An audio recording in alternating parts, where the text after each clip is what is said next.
தற்போது கிடைத்துள்ள அண்மை செய்தியை பார்த்து வருகிறோம். செங்கல்பட்டு மாவட்டம் மதுராந்தகம் அருகே கம்யூனிஸ்ட் போலீசாரிடையே தள்ளுமுள்ளு ஏற்பட்டிருக்கிறது. இதுகுறித்த அண்மை செய்தியை பார்த்து வருகிறோம். கூடுதல் விவரங்களை செய்தியாளர் சக்திவேல் வழங்கிட கேட்கலாம். சக்திவேல், வணக்கம். செங்கல்பட்டு மாவட்டம் மதுராந்தகத்தில் கம்யூனிஸ்ட் கட்சியினர் மற்றும் போலீசாரிடையே தள்ளுமுள்ளு ஏற்பட்டிருக்கிறது. இது குறித்தான முழு விவரங்கள்.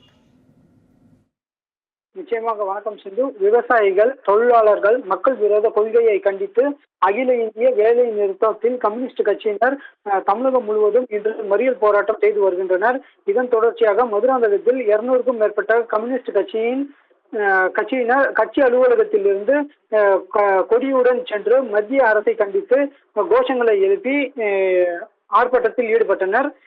மத்திய அரசு கட்டுப்பாட்டில் இயங்கி வரும் பாரத் ஸ்டேட் வங்கியின் நிறுவனத்தை முற்றுகையிட்டு ஆர்ப்பாட்டத்தில் ஈடுபட்டனர். அப்போது கம்யூனிஸ்ட் கட்சியினருக்கும் மதுராந்தகம் காவல்துறையினருக்கும் இடையே தள்ளுமுள்ளு ஏற்பட்டது. அவர்களை தடுக்க முயன்றதால் பின் அங்கிருந்து சென்று சாலை மறியலிலும் ஈடுபட முயன்றனர். அப்போது அவர்களை கைது செய்த காவல்துறையினர் போராட்டத்தில் ஈடுபடக்கூடாது என்று வலியுறுத்தினர். இதனால் இரு தரப்பினரிடையே கடும் வாக்குவாதமும் ஏற்பட்டது. இதனால் அந்த சம்பவ இடத்தில் பெரும் பரபரப்பான சூழலும் ஏற்பட்டு வருகிறது. நன்றி சக்திவேல், விவரங்களை வழங்கியமைக்கு நன்றி.